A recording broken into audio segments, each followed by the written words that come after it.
Jason is here. Hello, everyone.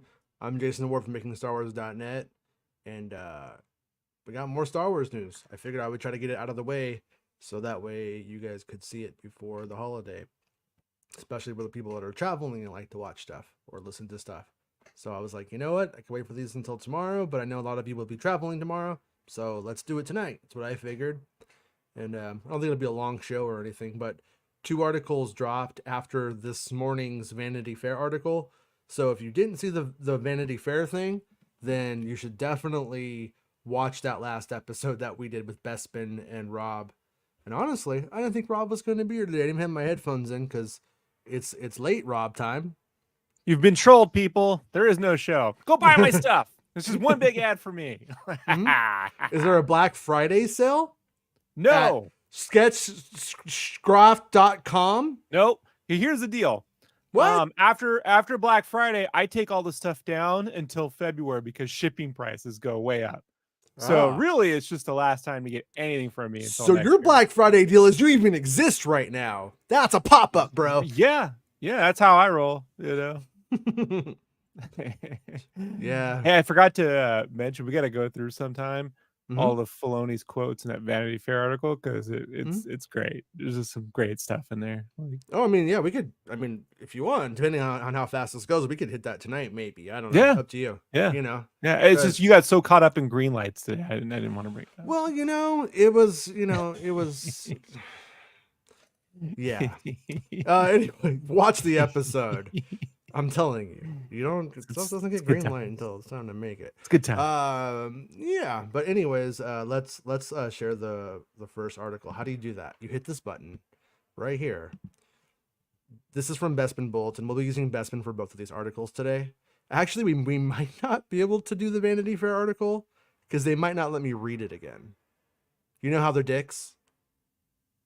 But I'll look and try. I'm not saying we won't try. Cool. Unless you have it open. But Daisy Ridley has yet to read a script for Star Wars New Jedi Order movie, believes it's the next film to release. So in April, Lucasfilm shocked Star Wars fans who were attending the Lucasfilm showcase at Star Wars Celebration by bringing up the lead of the Star Wars sequel trilogy, Daisy Ridley, and confirming she'll be leading the untitled Star Wars movie being directed by Charmaine Obaid-Chinoy and written by Stephen Knight. Yeah, I just picked their 2 stupidest things, Bespin. No, Peaky Blinders isn't the stupid one. Before we continue, you can give Bespin Patreon money by supporting him that way. Excuse me. If you read his site and you can send him a coffee, you can say, "Eat shit, Bespin. I hate you." Making Star Wars sends its regards, and then machine gun sounds. And then you can go ahead and put that. And but also, you can become a channel member on this as well. That doesn't help Bespin at all. But you could become a channel member here. You could be a Patreon supporter here. And that helps me. If you want to half it and go even Stevens with me and him, I'll take it because he's a good friend. Is that a Shia LaBeouf reference? No, that was not an Even Stevens reference. That dog killer. People can make amends. And you could be like, it ain't my business now. Right? That could happen. But you kill dogs, you don't come back from killing the fucking dogs. Fuck you. All right. Though it was known Obaid-Chinoy was directing a Star Wars movie at the time, and that Knight had recently stepped aboard, replacing Damon Lindelof and Justin Britt Gibson as the writer, it was unknown what the story would focus on and who would lead the project. Obaid-Chinoy, Ridley, and Lucasfilm president Kathleen Kennedy revealed to the audience that the flick would see Ridley's Rey Skywalker building a new Jedi Order 15 years after the events of Star Wars The Rise of Skywalker. So kind of forgot about that 15-year mark for some reason.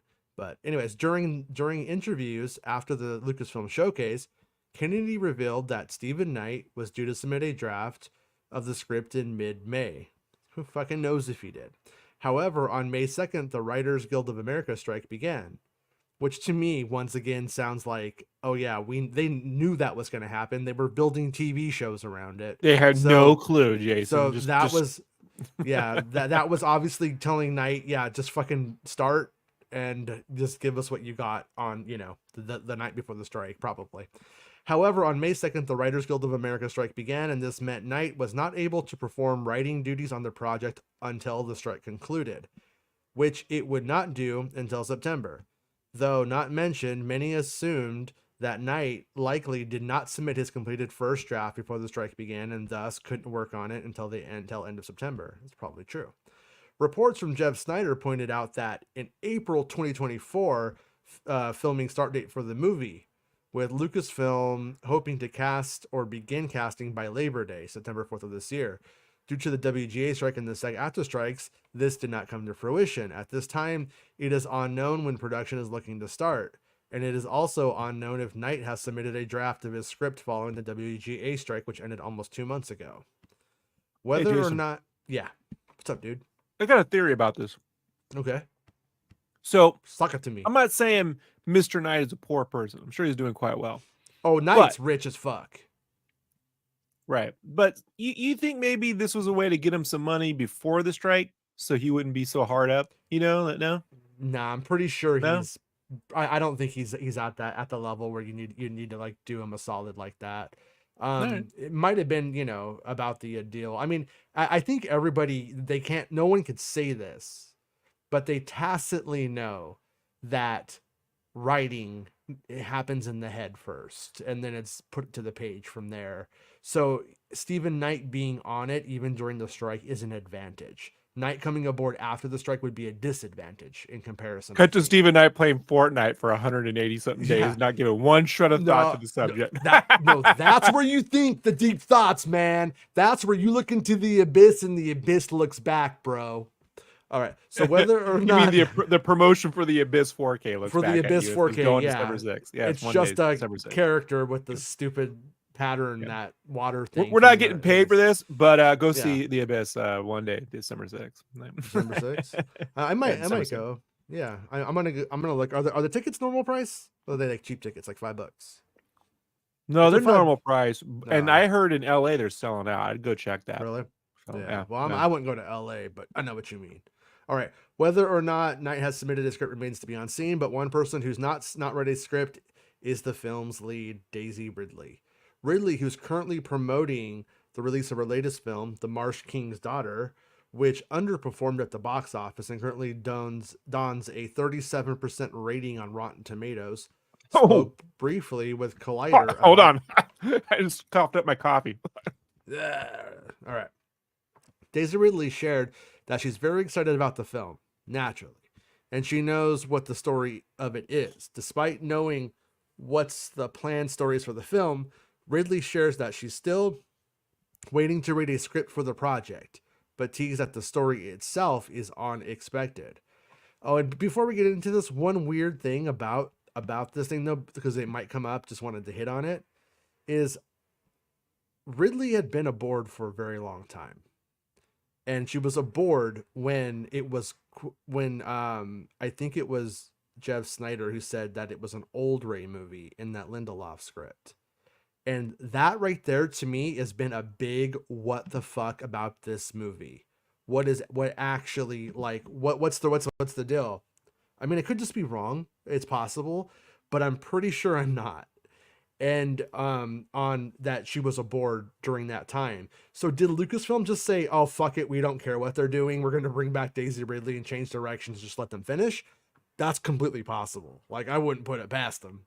On the flip side of it, though, that doesn't necessarily make the most sense if we assume everybody's being reasonable.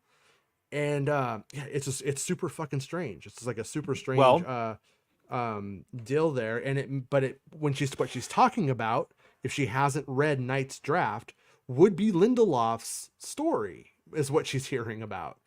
And so what the fuck there is, are they still doing the old Ray thing, but are they gonna let Daisy Ridley get aged up instead of aged down? Like, we used to always see that, like in the 80s. Remember Winona Ryder, fucking Sarah Connor, like they loved the Back to the Future Part 2 movies. They loved like making, or Back to the Future even, old young people old. They haven't done that in forever. It's been like kind of weird. So I'm kind of wondering like if they're just moving away from the idea entirely, or if there's still something to it, because that seems to be kind of an integral part of the story in a way. So I'm kind of like just sort of scratching my head about this development, right? In general. If I were to put $2 down on it, I think the original story shit was 51 years later. What? And then they just went 15. They just flipped it over. Oh, okay. Yeah. They're like, you know what? When they had Helen Flip Mirren, it. they're 51 years, and then they get Daisy Ridley. They're like, 15. Yeah. So I just want to answer this real quick. Bun Sauce likes to go, hey Rob, I think James Cameron is overrated. Thoughts? My answer to that would be go make a Terminator or Aliens film and get back to me, because no one else but James Cameron can seem to do it at this point. So That's fair. That's fair. Yeah. So she says, Daisy really says the story is really cool. I like how you were like had to get the James Cameron thing in before the Daisy Ridley quote. All right. She says the story is really cool. I'm waiting to read a script because obviously I don't have any other updates. It's not what I expected, but I'm very excited. Daisy Ridley by Collider. So unexpected, and I have to say, if Daisy Ridley training like 2 dark-skinned Jedi Knights about the Force and didn't know that was unexpected to her, then I'm like, I don't know what it would take to not surprise her. So what we've heard about this movie is very shallow, in my opinion. Like, I don't mean that as like a dig. It's fucking any news on this thing is fucking amazing. But it has to be like, there has to be something else going on to the climate of the story. You know what I mean? What if it's just we can't fathom? Mm-hmm. What if it's just Rey who continually burying lightsabers in the desert, and then years later the people dig them all up, and then that's how they start. Yeah, Yeah. They're like, what's this? And people are killing themselves with them and stuff. One guy's doing sushi with them. He's like, and they're like, what's going on? And one guy's like, I could cut up a sand tuna, right? Remember the sand tunas? Yeah, the sand tunas doing sand sushi. And then at the very end of it, it turns out that's actually the first Jedi. What? It looped, blew my mind. Though Ridley knows it's the like plan. Loki. though Ridley, I didn't watch the end. Thanks for spoiling it, asshole.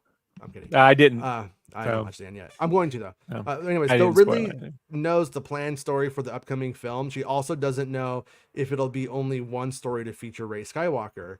She shares that she doesn't know if there's more films to come for her, and doesn't want to commit to saying there's only one. But at this time, it's all that she's aware of. There's only one. No, there isn't. That's it. They're done. No more Star Wars. Yeah, no. That's the thing about it is in my opinion, I'm not saying anybody got the job for the second movie or something like that, but when you're putting together a writer's room on a film, at a point when you actually already had 2 writers and one's Lindelof and one's Brie Gibson, then you kind of what's the other shit about? What's going on with that?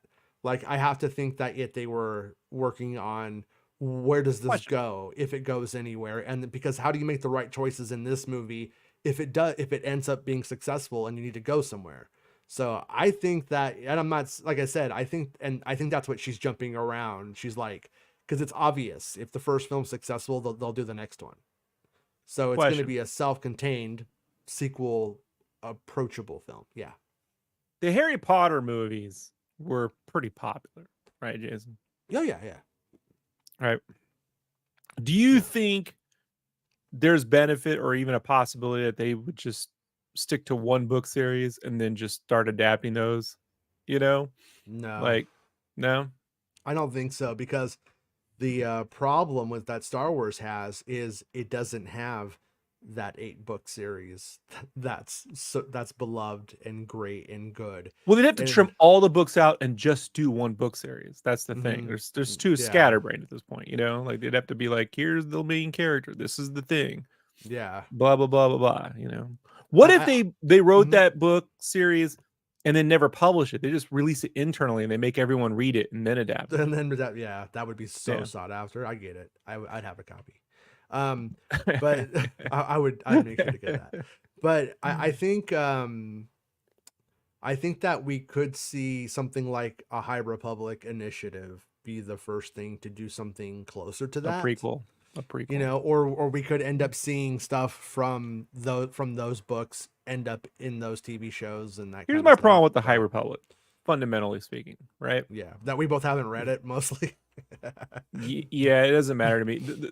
Fundamentally, well, it's kind of. Right? I don't even care. That's kind of fundamental that we do read them at some point if we were going to. Yeah, the problem is at the end of the day, Palpatine still takes over and wins. No, so it's just a prequel to the prequels. Like it doesn't really. No, this is just like Tony Gilroy's thing. Remember when they asked Gilroy, "What's it like writing a character who dies?" So, well, we're all gonna fucking die. Yeah. I mean, it's the same but thing. if Tony Gilroy was writing the High Republic, then I'd be interested. No, but I just Rob, the people, the people in these stories will likely be dead by the time Palpatine takes over. It's like it's at least 50 years before Palpatine. Yeah, but in Star Wars, 50 years is not 50 years our time. It's like 150 years because look at Clone Wars is 100 episodes. It's like 50 years Lord of the Rings time, you know? It's so that's what I'm saying. Going. So right there, I'm saying it doesn't matter. It doesn't matter that Palpatine eventually wins or any of that stuff. Because the whole thing, when these serialized stories, you never defeat evil, you keep it at bay. And if we end with the High Republic era being about these certain people who did keep the Sith at bay for 150 years, that is a triumph. See, if it took place like, I don't know, like 100,000 years before, and it had a totally different look, I could get into it. I just think it's just like milquetoast prequel stuff. Just dudes in white robes and, you know, but that's space stations. But that's all. That's all from a book cover, from a book publisher who doesn't pay for very good art. You know what I mean? Yeah, it's just it doesn't really pertain. Makes a difference. No, I've read a few of the books and I don't think they're very good. They're not for me, anyways. You know? So you have read them.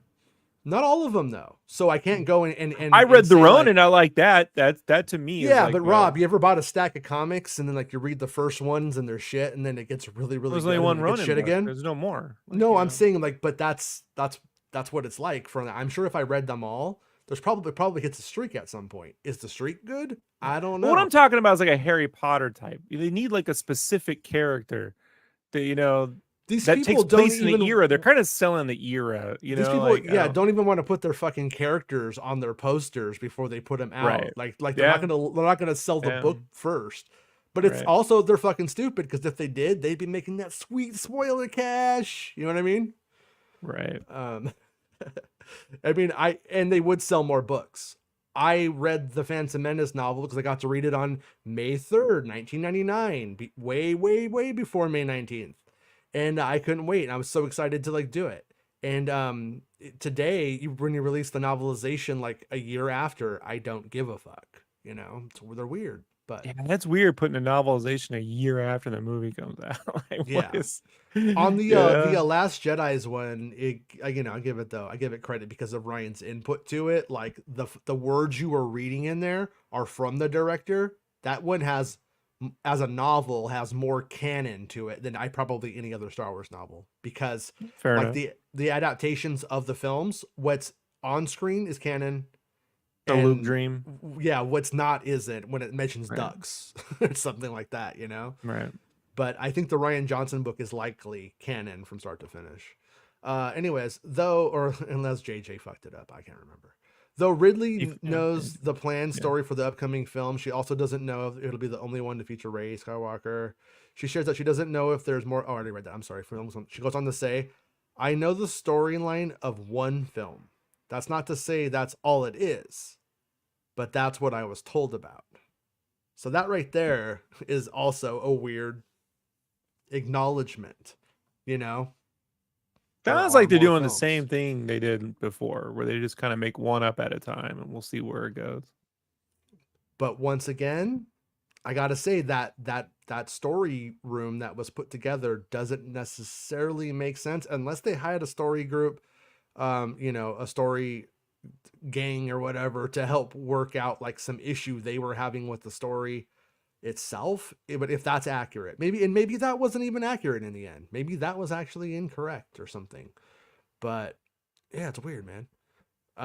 But also with the timeline we were talking about, they do have time. The movie will come out. It'll be made good or bad, but it could be made under the same circumstances as the sequel trilogy, with its back up against the wall, you know? That's what it's feeling like.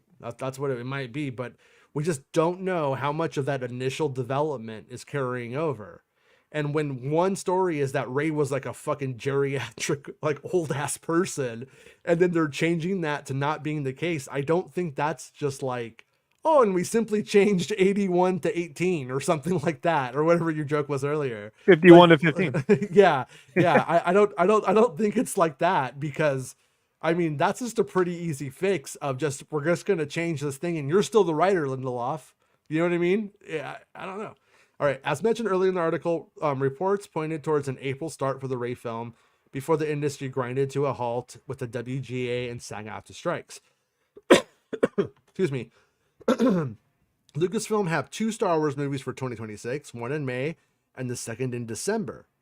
It's been long believed that the Ray film would be the first to release, taking the aforementioned May date. Ridley herself told Collider that she imagines it'll be the next Star Wars film to be released, meaning May 2026.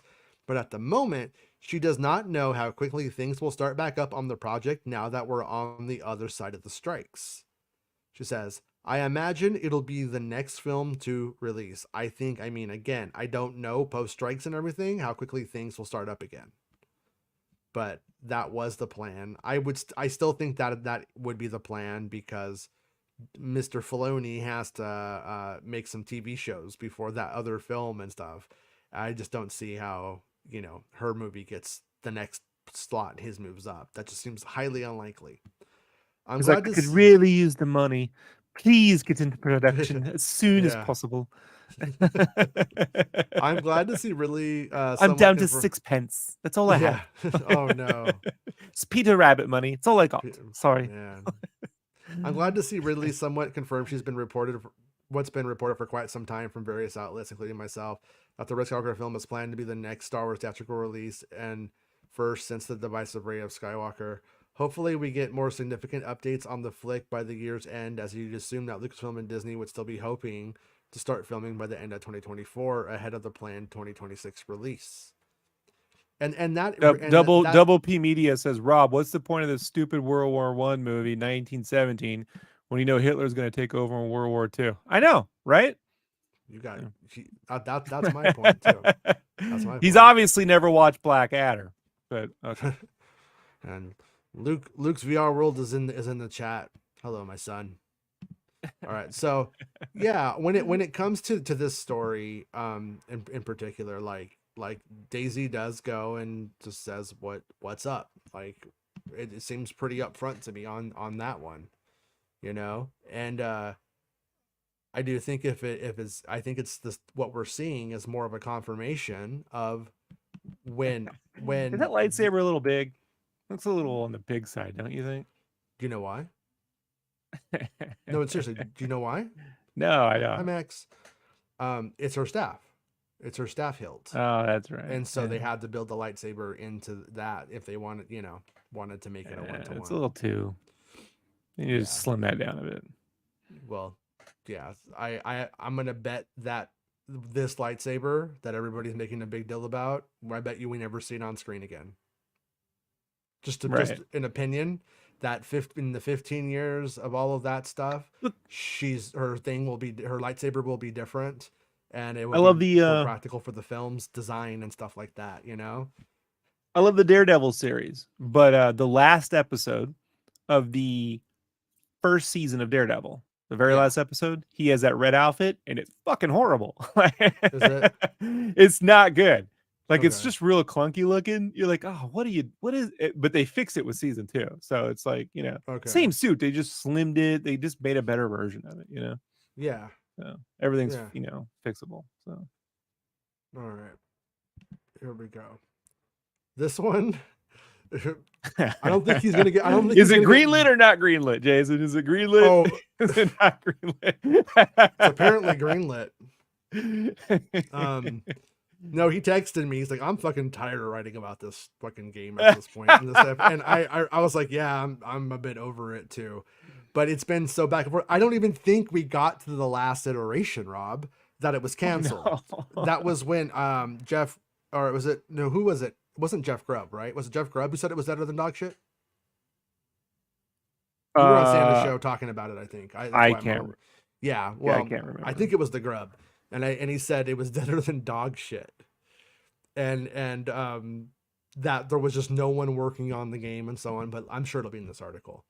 Star Wars Knights of the Old Republic remake is still currently in active development by Bespin Bulletin. This is the last story of the day that hit earlier. He says, "I feel so sorry for fans eagerly awaiting the Knight of the Old Republic remake.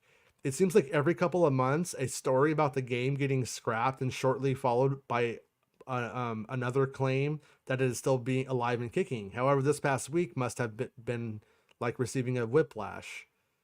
Towards the tail end of last week, reliable industry insider Jeff Grubb, it was the Grubb, shared on his podcast, Game Mess Mornings, and the clip, I heard the clip, Bespin sent it to me, and it's pretty fucking funny when I heard it. They're like, better than dog shit. That Sony and PlayStation were looking to step away from the game's production, and that they wanted absolutely nothing to do with it. In addition, Grubb said, the game, Knights of the Old Republic remake, is not being worked on right now, just full stop. The game is not being worked on by any studio, before hammering home the lack of development on the title, proclaiming that the game was deader than dog shit. Which, by the way, I did get to turn on Santa's show for 1 second while he was hitting this part, and it was fun watching Star Wars Santa not say deader than dog shit. It's just deader than dead. Deader than dead. Oh yeah, that's what I'm going to use. I'm definitely not going to say deader than dog shit. And I was like, okay, Santa. After Grubb's comments made headlines there's so many jokes there's so many jokes I could make, but they'll all hurt Santa's feelings. Oh, poor Santa. I got so many of them, Jason, but I like them. I don't want to do it. Better than dog shit. After Grubb's comments made headlines over the weekend, the journalist and podcaster returned to his YouTube show to clarify his comments. Grubb reaffirmed his stance on the Sony PlayStation side of things, cementing that they wanted to step away from the project.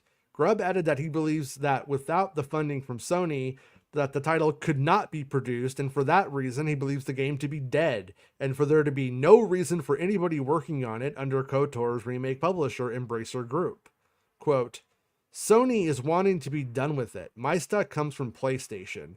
It feels like it cannot happen without a partner like Sony. Sony seemed to be out. With funding pulled, to me, it's definitely done and no reason for anyone to be working on it. Jeff Grubb.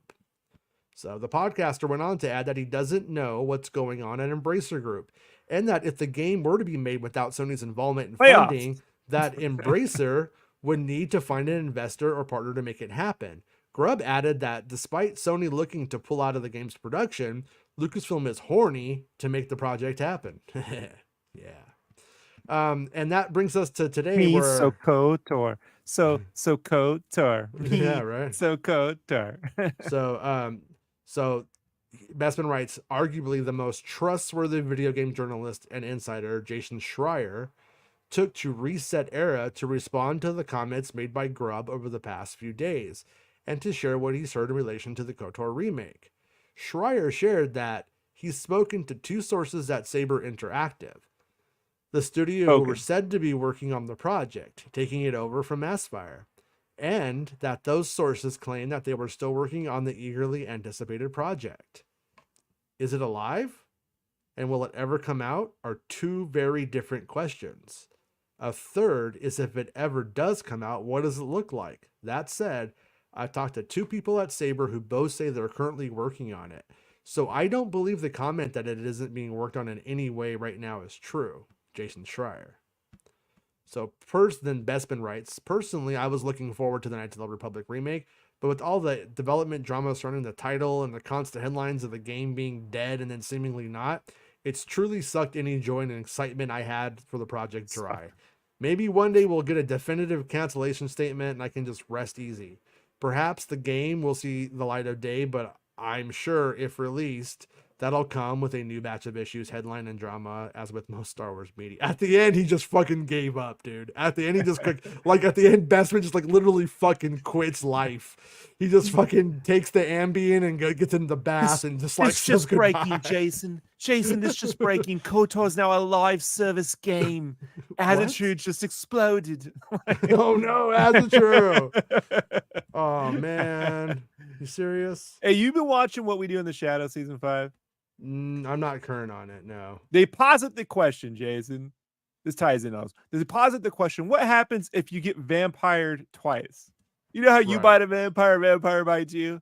Yeah, Well, yeah. what happens if you do it again? Yeah. You know? And let's Well, just say it goes horribly wrong. Like, it's so good. yeah. They do that in the Anne Rice books. Yeah, not like Um this. yeah, and yeah, in the Anne Rice books when they do it, the weaker one would get a power up, essentially. Mm, I'm yeah. simplifying it a bit, but yeah, that's basically what happens It's a there. power up, sort of like that. Yeah. All right. So let's look at the primary document. Oh yeah. So really quickly before we get there, yeah, on Kotor, my take is pretty much the same. You know, I feel the I same. don't believe Um, anything Embracer Group's making's coming out, dude. right. Like, I'm skeptical of anything. I think that is much like it's just one of these giant groups, these hedge fund style groups, these conglomerates like Deep Silver and everything else that went and bought up all these studios. Mm-hmm. I think, are they publicly traded, Embracer Group? Because it Fuck if looks I to me know. like one of those things where you buy a bunch of things, like when a podcast company buys all these podcasters and then decides to release stock to make their stock portfolio look good, Yeah. and then they cash in and dump the stock. Like Yeah. it reeks of that sort of stuff, Yeah. Yeah. When it, I mean, allegedly. well, it when you don't want to share anything about the development process of your stuff when it's high profile and you don't do any behind the scenes stuff or any developer updates or anything like that, this is what you get. Yeah, and like And KOTOR, a remake of KOTOR is as big as someone was saying we're remaking. Dude, they're doing a remake of Metal Gear 3, Metal Gear Solid 3, and it's like, it'll look great to me, but yeah. there's stuff there. And if they were remaking Ocarina of Time, which would be as big a thing as this, to the fans, and then Hmm. Nintendo just refused to ever talk about it, and it's canceled, not canceled, no one wants to, you'd be real Yeah. skeptical too, right? Like, Yeah. it's weird. Yeah. It doesn't make sense to me. Ari asks, isn't Steven? Oh yeah, and it's gonna say, but if they, they're kind of damned if they do, they're damned if they don't. But I think that you can have the bullshit sort of spinning in a positive place instead of a negative place by being like a little forthcoming. And since you've already announced it, if they hadn't Right. announced it and all this was happening, I would have a little bit more empathy that they never said they were ready to talk about it. But Yeah, at the same time, like they Five did Nights at announce Flynn's. it. Yeah, they did Five Nights at Filoni's, and we want to talk about it because it was pretty weird. But Arya asked, isn't Stephen Knight the type of writer to do content that's Andor level? I personally don't think so. No. He either did something so Filoni like or something Tony Gilroy would do. You know, I think he's I think he's a pretty like solid like writer, but at the same time, the stuff he writes isn't anything I love. And if you look at, Peaky Blinders is probably his most accessible thing. Is good. I like the idea behind that World War II, about because whole like something rebels. I can't remember what it's called, but it's about these like the guys who would just make mischief and anarchy, kind of like behind enemy lines just to be assholes. And I like the concept of it, but it didn't floor me. It didn't, I did like a night of research on him, watching his stuff, and I was just like, yeah, I mean, he might deliver a fine Star Wars thing if it's a good premise. If it's not a solid premise, though, then I From probably what I've won't seen of care. Peaky Blinders, I haven't watched all of it, but from what I watched of it, it's not at the same level as Boardwalk Empire, in my opinion. Like, so even No, then, no, yeah, no. It's definitely not um at all even close to Boardwalk Empire. And that's right. the other thing about it is I've seen all of this stuff a lot. I've seen all of these other shows, and when I watched his show, I wasn't like, oh, this is at that level. So there's a lot of people just that whose names we don't even know at the top of our heads that I would be fine with writing. Most of the writers off of Boardwalk Empire would be great to have on Star Wars.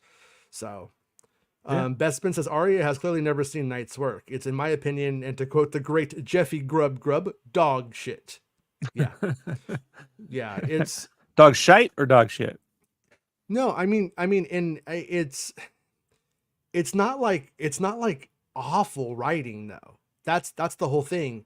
He might be a very good writer to take over something that's already been established by other writers, like from not from draft one. He might be somebody who comes in and is like, oh, I wouldn't say streamlines because I wouldn't say his stuff is usually very streamlined either, but we'll see. It's gonna be a weird. You just can't movie. tell with Star Wars though, Jason. I mean, Chris Terrio worked on Argo or whatever. Like he won an Oscar or got nominated or something for that shit. Then he pumps out, Justice League and Rise of Skywalker. So and now our opinion of him is better than dog shit. Yeah, I want to never see his. I want to see his name attached to genre-based filmmaking. Like I want to see the word "rise" in front of anything ever again. Yeah, dude, that's fucking cool, man. You're right, dude. Yeah. I love when the title is like "Rise of the Back to the Future," "Rise of Indiana Jones." I had a buddy today go, "Is it true they make a Silver Surfer a woman?" I'm like, "Well, he was a man in Rise of the Silver Surfer, and how well that fucking movie go?" Yeah, dude. Fucking Rise of the Steve Urkel, Now I do want Steve Urkel in Fortnite. I would buy that day one. Day one, bro. No, the whole pack. And if his emote was, "Did I do that?" Oh man, that'd be so great. And the robot and Stefan. Oh, Stefan could be his alt skin. Yeah. Yeah, we gotta get this out. We gotta do it. You know that the main character's name is Jonesy in the game, or one of the main characters in Fortnite, the same guy. Yeah, he's Jonesy, and I was like, "That's need to make Indiana Jonesy." They never would do it though. Never would fucking make Indiana Jonesy. But anyway, they made 2 Uncharted. Figure that one out. That's true. All right. So the article from earlier: Dave Filoni has a new mission in the Star Wars universe. After guiding, this is it, right? Yeah, this is the Vanity Fair article. Yeah, you gotta set this one up, Jason. You're just jumping right into it. Okay, what I mean, we covered it earlier in the investment bulletin, but this is the Vanity Fair announcement of Dave Filoni being chief creative officer, or he likes to call it Cuckoo, right? Cuckoo. Right. He's the CCO, right? I'm cuckoo. Cuckoo. He goes around all the offices doing that. Fucking drives Kathy nuts, dude. That's what I heard. That's what I heard. Yeah. Okay. Dave Filoni. This is the Vanity Fair article. Dave Filoni has a new mission in the Star Wars universe after guiding Rosario's force-wielding hero to distant celestial realms in the first season of Ahsoka. The writer, producer, director who started out working alongside George Lucas on the animated Clone Wars show nearly 2 decades ago has ascended to a new position at Lucasfilm, one that will give him input into all the galactic storytelling going forward. Input. Yeah, so that's like the first thing where you kind of get the idea of why this article is significant about the future of Star Wars, even though it's I think it's a little bit tame. There's no reason this came out now, other than I guess the writer's strike was over and Vanity Fair could get the last of the quotes from people. Maybe, I have no idea. Do you think they were sitting on this story the whole time during the strike, or this is new information to them? I'm guessing. I mean, I would just assume that this is by Anthony Bresnikan, and they would always use him when he was at EW, Entertainment Weekly, to promote their Star Wars content. Now that they jumped over to Vanity Fair, they're continuing that same relationship. I would have to assume that this was intended to be part of the Ahsoka push. And I've noticed that in the last week, we've been having this artificial push, like it's just coming out today kind of thing, using the actors and this stuff. So that's my reading on it. Is it's just like, can we get a little bit more out of this with the actors now, because we basically paid them to do it, and then they're just, I guess, talking to Vanity Fair about it, and that's, I don't know, that's the only sense I can make out of it. But in the past, a lot of projects I would be brought into, I would see it after it had already developed a good ways. So yeah. So yeah, I'd see that after. I look at it and go, "You shouldn't have done that." I just tell him. I just said, "You shouldn't have done that. You've been real bad. You've been real bad. You're being naughty. Don't do that again." Yeah. Demerit. Demerit. Yeah. Yeah. And if people don't know, if Lucasfilm gets too many demerits, Dave Filoni will not have Naughty by Nature at the Lucasfilm Christmas party this year. So, yeah. Oh, SoundCloud rappers it is. Filoni will now work more directly with Lucasfilm President Kathleen Kennedy.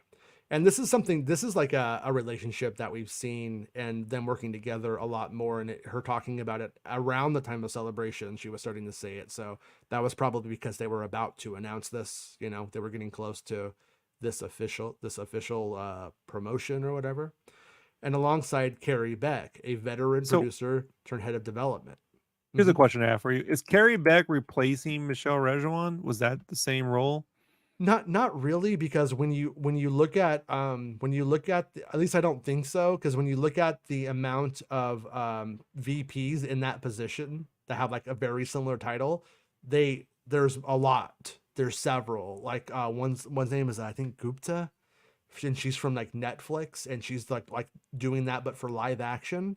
So I have a feeling that they just almost played to their strengths. Like, we have this person, from Netflix, blah blah blah. She becomes the VP of live action development, something something, and they just kind of like Kathy create walks down those. the hallways. That one's good at TV, and that one's good at games. Yeah, pretty much. No, but Yeah, I mean, in a way, but it's like, so I don't think it's like straight up like she is taking that, but she did go, and they probably do have that space. So maybe that is what happened. But Carrie Beck has been has been Filoni's producer for years. Um, so now she's a producer turned head of development, and to originate and shepherd the next generation of Star Wars shows and movies. So that would probably mean that like we take what we know up to like Lando, and then probably anything that's coming after that will probably be something that Carrie Beck puts into play. In theory, Rangers of the High Republic. Rangers of the old New High Republic. Republic. After spending many years involved in the creation of, and once again, pet peeve, man, so dumb to call things New Republic and Old Republic, because there's going to be republics coming before it and after it forever, because they're going to keep continuing to make new eras and doing shit forever. So it's just going to seem stupid that, like, I don't know, it would be like calling like fucking the 1970s the new era, and then we're like, well, after that it's 1980. It's just, you got to come up with a better way. I don't know, stupid. All right. Yeah, they come up with a great title and just label it by the era. Did we? Did Jason Star Wars pause or series. did I pause? Who paused? Did you? I just brain farted for a second. I didn't pause. You did that right at your mouth open. It was great. Oh, he became increasingly involved in live action as a producer with Jon Favreau on The Mandalorian, Book of Boba Fett.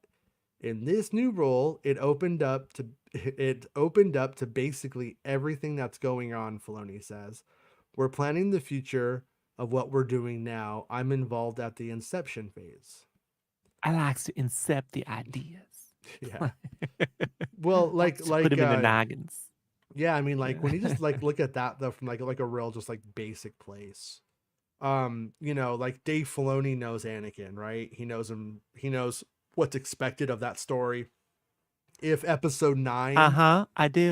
had been well, if episode 9 had been like Filoni had been there from its inception, he might be like, oh, these voices in No Anakin isn't going to work with the fans, just so you know. What you're doing is generally not going to play exactly how you think. I think that's what I would say. How did you know? I'd also say a 40-year-old Anakin don't work, dumbass. You can't be doing that. Like, just turns around. He's old as shit. Not my show.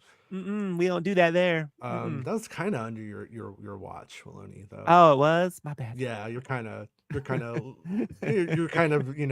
guilty by association on that one. Sorry. Oh no, I must have been looking at Twi'leks again. But I didn't pay attention. To your credit, you sneaky little devil, when it came time for yours, Anakin looked like he was the right age. He didn't look like he was a 44-year-old, 19-year-old. So, no, and I had butts in my show, Jason. You know what I'm saying? You did have a lot of butts in your show, dude. Yeah.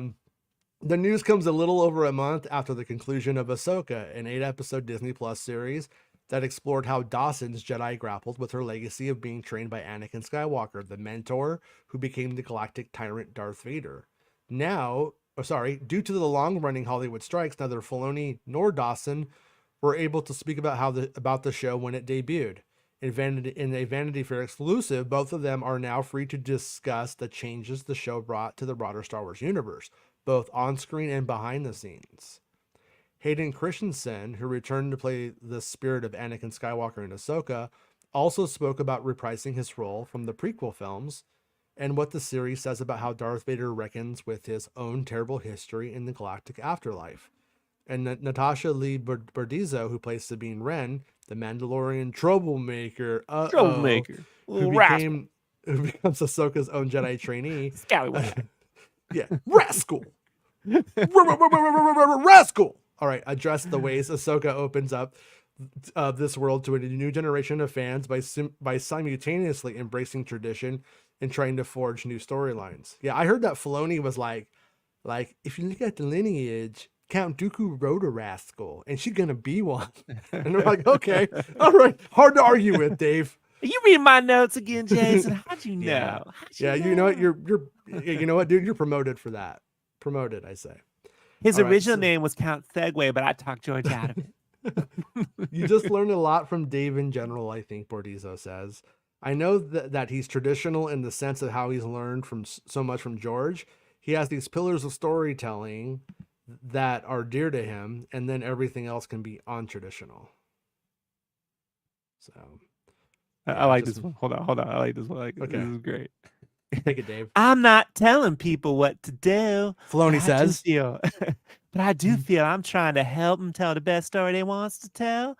I need to help across the galaxy here, like a part of the Jedi Council almost. Like I'm part of the Jedi Council. He described his responsibilities as understanding the intent of the filmmakers and being a resource to them based on his mentorship under Lucas himself and his years spent steering the Clone Wars, Rebels, and Ahsoka.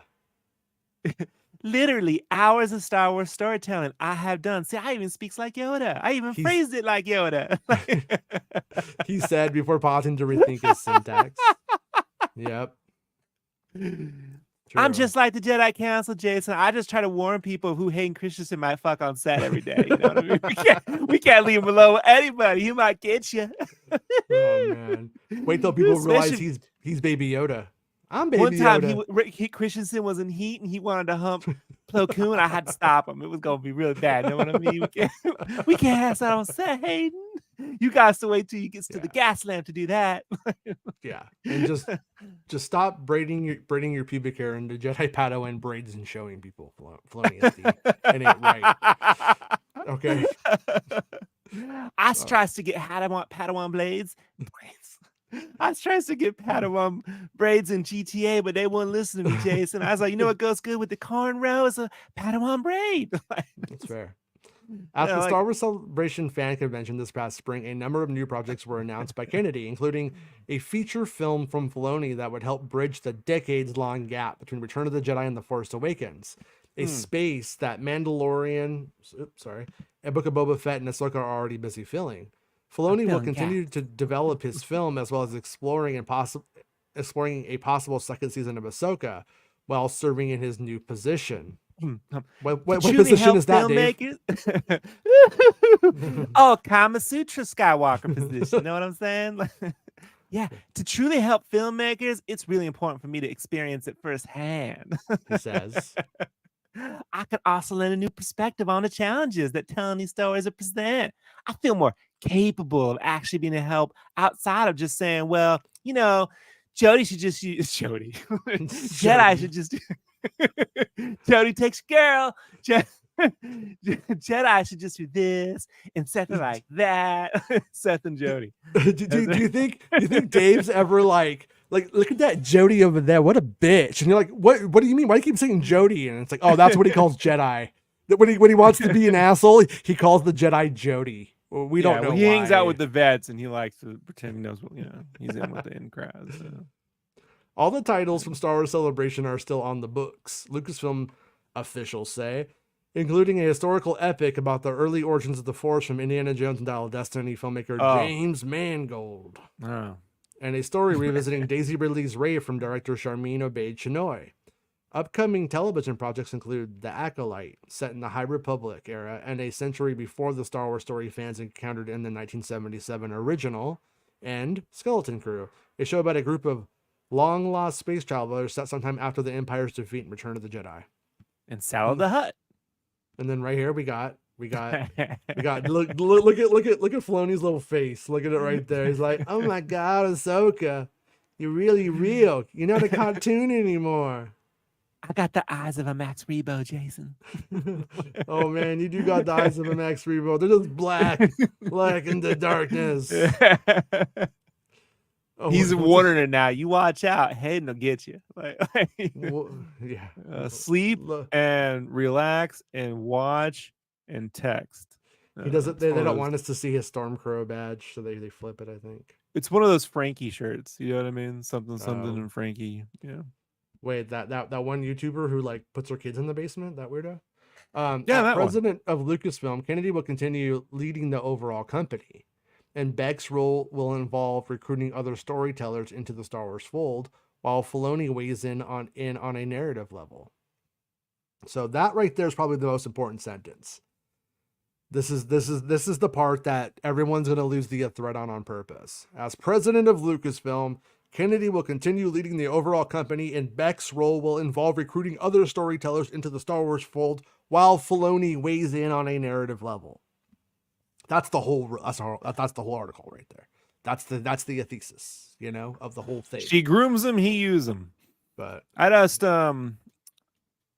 yeah, I don't know, man. I don't know. I know everyone loves Filoni, and Lord knows he's bringing endless interest, endless creative whatever you have on this show, Mm-hmm. Yeah, but on a narrative level, I mean, like, look at Thrawn. I mean, like, he's not infallible, like he doesn't have every one of his ideas aren't.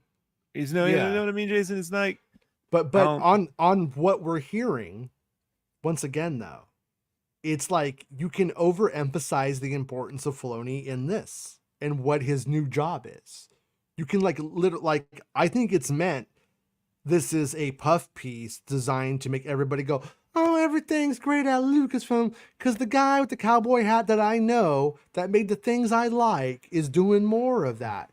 But all he's really doing is being involved in the first day. He's not rewriting other people's fucking movies. He's just going like, oh, okay. He's just looking at it. He's just like probably offering fucking comments or knows the bigger picture of what they want to do and says like, that's not a good, right now, not a good time for this because we're doing this Thrawn thing or whatever happens to be. And that's where I don't really think he's going to change the recipe of the pasta. You know what I mean? Like what's going in is still going to be done by those creators. Just from the very start, they're probably going to end up not having to go like, oh, this fucks up all of these other ideas, or this is antithetical to Anakin Skywalker's very being. You shouldn't do it like that. And they might just save a lot of wasted time, but I don't think it's going to change anything. Personally. Did he know about the Vespas? No. He said he didn't. Then he looked, but he wouldn't look me in the eye when I would ask him about it. Oh, okay. No, I'm joking. I made that up. But no, he the everybody was there for the Vespas. Everybody was there that day. Everybody, everybody's guilty. But yeah, it's not going to change that because even what he's saying is even before the Vespas, because the Vespas, I heard about the Vespas, wrote about them first, and the N1 wrote same article about the Vespas and the N1 being in that thing, and until you see it, it's doesn't really matter, and Filoni wouldn't have seen it yet. He would be like, "Hi, I'm this guy named Jon Favreau, and I have this idea for space Vespas." You know what I mean? Like that's how it would start, and then he had to be like, "Okay, show it to me," But it just yeah. So, anyways, the actual like issues. Personally, after sitting with this for a few hours, I'm more of the opinion that it's a good thing, but that it doesn't necessarily save or break or make anything better. Or solve the perceived problems that fans may have with the current iteration of. But he would probably be a better rep for the fans to like let's say when the fucking Lego guys come in to make a Han Solo movie or something, and they're in the early talks about what flies and what doesn't. He's gonna he knows us better than Kathleen Kennedy does. Like I think I would imagine a half of it is that he's around us, the fandom, the fan base, and then the other half is that he belongs in, he's part of it. So his natural like fan reaction, and then he probably has his creative reaction as an expert in his field for what he does, and then he, so I think that as a consultant, he's top notch. But I also don't think that consultants necessarily change like what a writer's going to do in the end.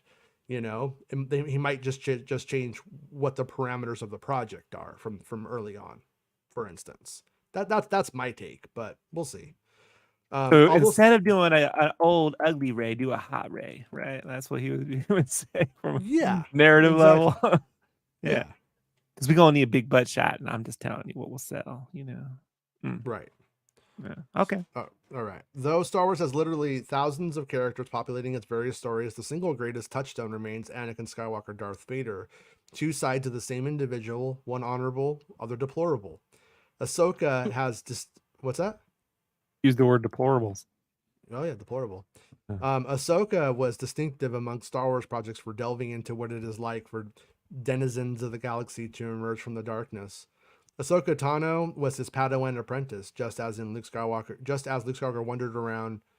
wondered about how much of his own nature was inherited from his father. Ahsoka questions in the series whether it's possible to trust, let alone pass on, everything she's learned from the same man. So this is Dawson. She had a very particular idea of him, the Jedi Order, who she was, and all of that for a very long time until that image was shattered, Dawson says. The point we graduate to here is, yeah, we did some terrible things. We also did some really great things. And it's always up to you how to choose the direction. She can look back at her own life. She's gone through some hardships that could have been the moment that turned her dark. She didn't go there. So I think she's starting to trust herself. The series continues an arc from the animated Rebels series set at the beginning of the Galactic Uprising, when Vader was at full power as an Imperial enforcer and Ahsoka came face to mask with her former mentor. While I had introduced in Rebels the idea that she came to understand that Anakin had become Darth Vader. Oh, this is supposed to be you. I'm sorry. Oh, I was supposed to read this. Well, I had introduced in Rebels the idea that she came to understand, like Anakin, and how Anakin became Darth Vader and all Did you that call stuff. him I never Anaconda? really, Did you call him Anaconda Anaconda. again? Yeah, well, you know what I mean. He's really built, Jason. You don't know that, but you know what I'm saying. He's like the jungle. I never really dealt with the fallout from that, and I still have it. That's fair. That's How does fair. that affect somebody when a person that you really admire and looked up to turned out to not be the person they thought they were? Is he talking about Jon Favreau? Is he talking about Jon Favreau, Jason? Change your shirt, Jon Favreau. Change your shirt. Are we all just capable of a fall from grace? And what is forgiveness? Oh man, this is the lines he uses to hit on chicks.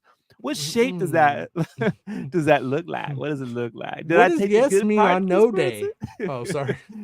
Did I take the good parts of this person with me as well as the bad, or I'm just the good? I thought there'd be a lot of interesting challenges for her. Okay. Look at her Yeah. face. Like she can't believe she just heard Filoni say that. She's like, no. Fuck. That's what you He's thought like, we were hold making? on, I gotta go turn on the Evanescence song right now. Wait for it. Oh man. Yeah. Yeah. All right. In episode 5 of the Ahsoka series, Dawson's character is defeated and nearly killed in battle by a fallen Jedi turned mercenary named Balin Skull, played by the late Ray Stevenson, who cast her off a cliff into a raging sea. She then goes through what appears to be a near-death experience, transporting her to the liminal known space in Star Wars lore as the world between worlds, where the spirit of Anakin helps guide her through the conflict, roiling inside her. Maybe he's also a warning of what can still happen, but that's still significant in a positive way if you want it to be. Dawson says. Sorry, I butchered that quote. In many ways, the character of Ahsoka Tano is growing up along with the fans who first encountered Ahsoka when they were children watching the animated show in the late 2000s. The things she's asked in the Ahsoka series are grown-up questions of legacy and destiny. Is she on the right path? Should she discard her past in order to move forward, or are flawed things still worth preserving? Should she smack her on her Padawan for fucking being a snitch? You know? Yeah. Yeah. Smack her.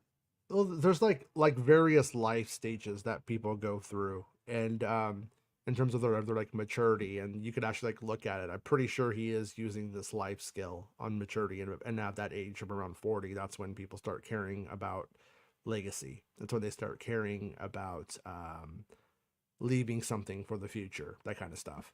And so there's kind of smart that he does put her at that moment in that age to start that stuff. But anyways, we were able to take a little bit more time to go, what does this feel like? What does this mean? And explore the choices that come from that kind of reckoning, Dawson says.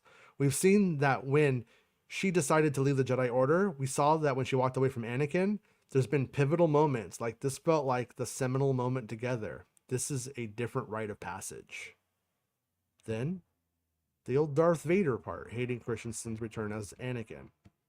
The Roll Between Worlds sequence in Ahsoka opened the door for Christensen to return as Anakin Skywalker, reprising the role of the brash young Jedi he first performed in Attack of the Clones and Revenge of the Sith. The actor previously came back as the scarred and broken Darth Vader in Obi-Wan Kenobi series, but Ahsoka offered him a chance to visit the character post-redemption, which is new on screen. Christensen says he played it with a deliberate sense of uncertainty. This is really him, or is he a figment of Ahsoka's troubled mind? Ooh. That's the beauty of how the episode is constructed, in my opinion, the actor says. Inevitably, the audience has to question what it is they're watching. Is this really the Roll Between Worlds? What is the Roll Between Worlds? Is this actually the spirit of Anakin Skywalker? Or is this all in Ahsoka's subconscious and we're going down the yellow brick road and she's drowning and fighting for her life? I think that the episode provides really good clues, but it doesn't spell it out for you. So on that one, he's like stopping. He's stopping right at episode 5. But we know in that later episode, it might be 7. I can't recall if it was 7 or the final one. But we see Hayden's ghost actually look to, it was the final episode. We see him actually look to her, and that's when we know it was not just a dream. Oz is real, right? That seem fair to you? Yeah, that's fair. Filoni prefers to leave the mystery open to interpretation. Once again, there's no fucking mystery here. What are you talking about? But he defers to Lucas as the definitive storyteller on Vader. For him, the show was about how Ahsoka's character dealt with her past rather than continuing the cautionary tale of Anakin Skywalker as a Force ghost. My feeling about Anakin... Wait, is this Christensen? My feeling about Anakin is that I think this is you, man. I think this might be Filoni. My feeling about Anakin is that George resolved everything about Anakin. Hold on, this is deep shit, dude. Hold on. This is it, man. This is your moment. So I don't think I have anything to do there. I'm not trying to add anything to that. He says. What an interview. Yeah. Good work, Filoni. Everything Anakin's involved with is about her. It's about her point of view on Anakin. It's about what Anakin taught her. He's there more about Obi-Wan role that we saw in the old movies. Yeah. By the way, her story, right? Her story. Yeah, her story. Our All Nuts put out a little Obi-Wan theme song, like, to the show, about like the chosen one, and I just dawned on me there's a version of that script where the prophecy isn't the chosen one, it was the chosen one, right? And it meant Obi-Wan, right? And he's from East LA this time. I'm the chosen one. The chosen one. If my name was Juan, that would totally be my screen name too. The chosen one. If we have any Juans in the audience, we already have the chosen pun. Come on. Already. Yeah, then and the chosen one, they could fight. Who's the real chosen one? Still, it's like Storm Shadow and Snake Eyes, right? Same fucking thing. Who cares? All right. Still, Ahsoka suggests that even after Anakin's story was completed, the characters continue a Jekyll and Hyde struggle to maintain his decency, with Vader lurking somewhere within. Flashes of Vader lurch out of Ahsoka's visions, or maybe that's just Ahsoka's imagination. There's also an interpretation that the spirit of Anakin intercedes to save her from death, rescuing his old apprentice from her fall in the ocean. There's a lot to unpack potentially, Christensen says. I was going to play a version of this character I hadn't before, and that was all-knowing, all-powerful Jedi Master who could wield both sides of the Force, light and dark, at will, and maybe has the power to save Ahsoka's life, which also is very interesting because that's the power that he was trying to achieve when he pledged himself to the dark side. Damn, that's called Iron Filoni's Man. like, Filoni. I got a Gonzo one of these masks with just the nose, right? It's all purple and stuff. You should see it. Like, it's really great. That's what they were talking about on set. In the final shot of the series, the Force Ghost, in the final shot of the series, the Force Ghost of Anakin quietly watches Ahsoka from afar as she speaks with her Force-sensitive trainee Sabine. Like planets in a solar system aligning, that one shot gives viewers a perspective of 3 generations of Jedi. Here you go. This is you, man. Anakin, of course, he's there with her. He's always been there with her, but she just couldn't see it. She couldn't feel it. She didn't know. She had isolated herself and made herself alone because she was afraid and stuff. Oh my goodness, this is so deep. Hold on. I'm writing this down in my trapper keep. Hold on. He has done a great deal to alleviate that fear in her. And so there's this moment. I think he's proud of her in the end. He said that she's going to do better. She's going to be a better mentor. Oh, wow. I debate Force Ghosts with people all the time. I debate Force Ghosts with people all the time. Put that on the motherfucker's tombstone. What'd you do with your life? Debate Force Ghosts with people all the time. Jason, I was once at Build-A-Bear and I just couldn't stop arguing about all the Force Ghosts. Oh, that's great. I debate Force Ghosts with people all the time. To me, what they are is mainly inspiration. You have people in your life that I'm sure have inspired you, and you feel that all the time. You feel that when you need it, and sometimes they come back in a younger form and stare at you when you're just trying to enjoy a party with some bears. Sometimes they try to watch you when you go and poop, and then try to look in your butthole.